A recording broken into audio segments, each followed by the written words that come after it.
Panajiri i librit i këtij viti e i kaloi çdo pritshmëri timen. Energjia, ritmi dhe dashuria për librin ishin të jashtëzakonshme. Mbi të gjitha më gëzoi fakti që kishte shumë fëmijë dhe të rinj, dhe jo thjesht duke kaluar përpara stendave, por duke kërkuar tituj, duke bërë pyetje, duke u rikthyer me prindrit amiq për të bler librin që i kishte magjepsur. Ky është një tregues i qartë se dëshira për të lexuar ekziston. Na duhet vetëm të gjejmë qasjen e duhur për t'u mbajtur vëmendjen dhe për të folur me gjuhën e tyre. Unë besoj fort se fëmijët dhe të rinjt nuk i gënjen dot. Nëse shkruan me zemër, me ndeshmëri, ata e ndjejnë me njëherë dhe të besojnë. Për këtë arsye, sugjerimi im për edukimin e të lexuarit është i thjeshtë.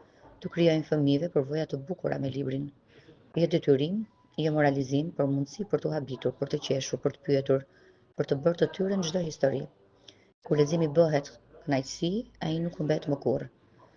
Çmimi i marrë këtë vit në Panajir është një emocion i veçantë dhe një përgjegjësi e bukur për mua.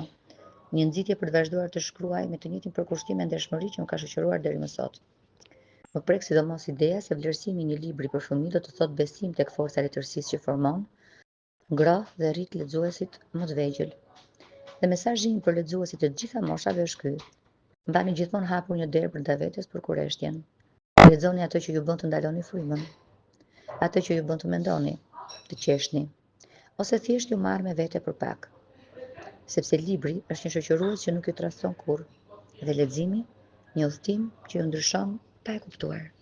Faleminderit.